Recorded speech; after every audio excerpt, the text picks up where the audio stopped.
concerns, and I'm sure some other persons share the same concerns, right? So on one hand, maybe we could call this a morale booster, letting us know that the police is not sleeping, or the police are not sleeping. The police are awake to their responsibility, and they are doing it. They're doing a lot. They're ensuring that Rivers people are safe. Rivers residents are safe. And then on the other hand, someone who listens to some of these briefings from the CP might even get scared. And this is what I mean.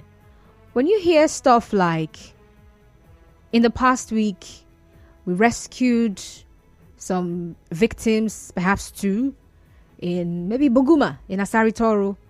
In that same last week, another kidnapped victim was also rescued. In that same last week, 5 abducted passengers were also rescued. In that same week, a suspected kidnapper was arrested. You know, some other person might just be taking note of all these, and the person is like, really? Is that how much they're kidnapping people? What is happening? Anyway, I just wanted to tell me what the security situation is like right now in Rivers State. I want you to describe what you think it is. And on the other hand, the CP's weekly briefings, is it like a morale booster for you? Do you feel like the police is really working? Or is it putting some kind of fear in your heart? All right, joining me for this conversation is a security consultant and criminologist. So he's not only a security consultant, he's also a criminologist. I have Mr. Smith Dibia. You're welcome to Hard Facts, Mr. Smith. Yes, Constance. Thank you for having me. All right, so we'll start off this way. My question to you is, does the weekly security briefing or updates from the police show that there is improved policing? Or does it show, like, I mean, for someone who is a security consultant, when you hear some of these things that the CP says, I think I should play even some of the sound bites. I think I actually have to do that. But let me just ask my question and then I play some of them. All right. So on one hand, does it show improved policing? And then on the other hand, does it show perhaps lapses in the policing, in the security architecture? But before you answer that, let's just listen to some of the sound bites, the audios, where the CP was reeling out what the police have done in a particular week. I think this is from around August 20-something. We have recent ones, but let me just go all the way back to that time and then bring this one. August 21. We have this one. All right.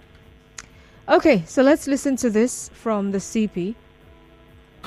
The River State Police operatives on Wednesday, 16th of August, received a piece of information that 2 men who were seen around River Ebuguma. Operatives immediately went to the area and citing the police, the hoodlums took to their heels while the kidnapped victims were rescued. The 2 victims were debriefed and have reunited with their families while investigation is still ongoing. They're still making an effort also to get the fleeing suspects.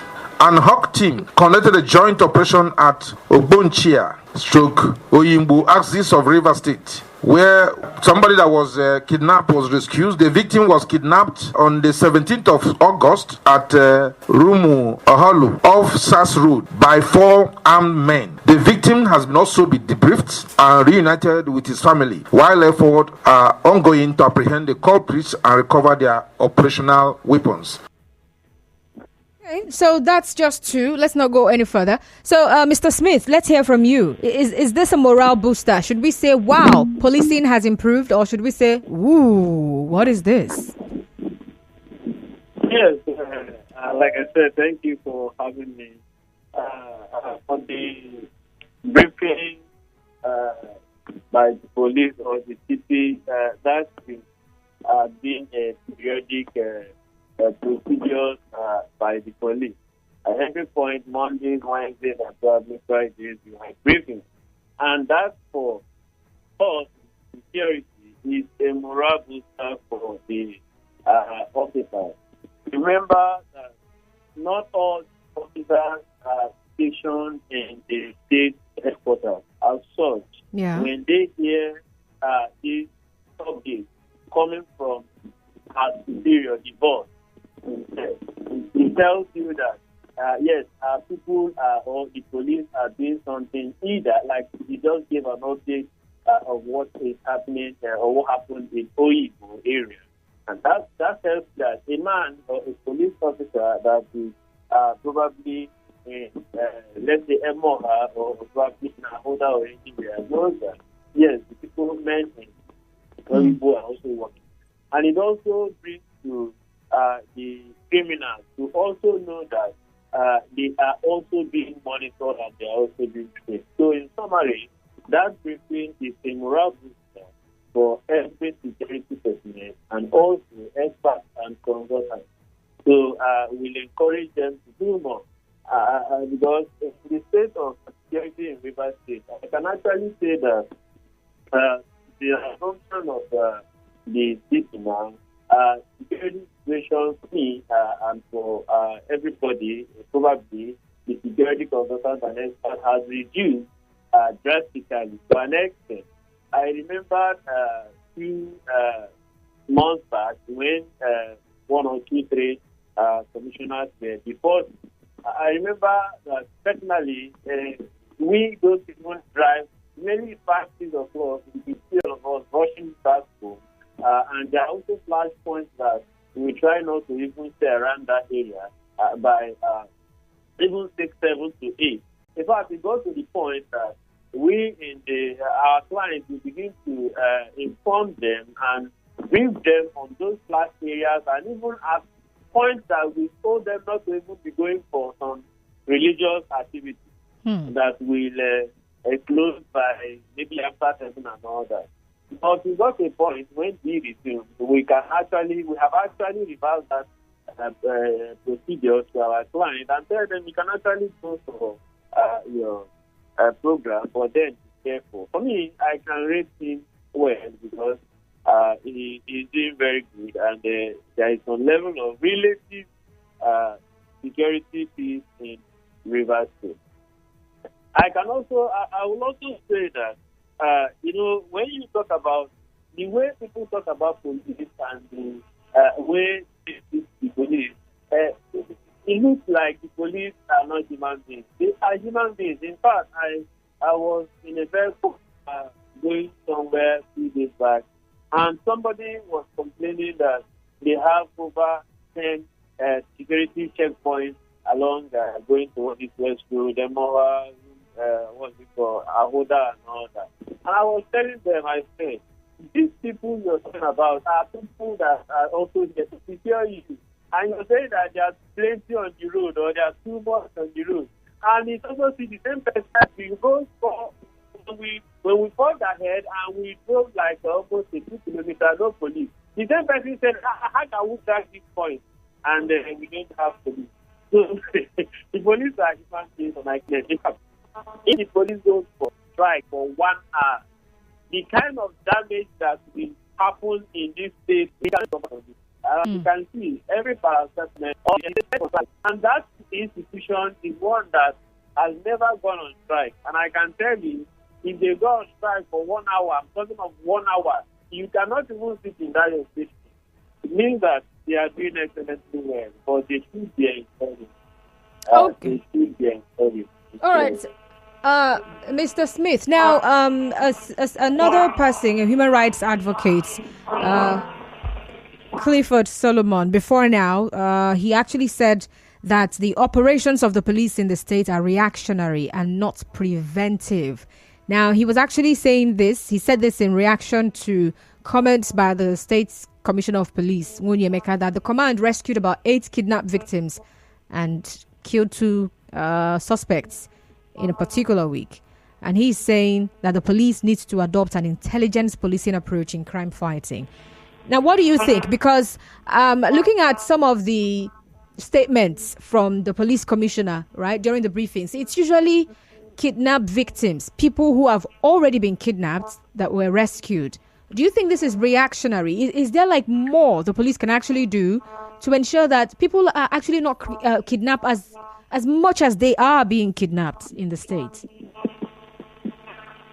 Yes, that's actually where I think we need to do more. Yes, I can actually say that it's actually reactionary anyway, because the procedure for preventive security is one that we need to adopt by all means. And I can tell you that just like you were reading and we read, the boss over there said they need about 190,000 officers and all that. See, we need them, no doubt about that.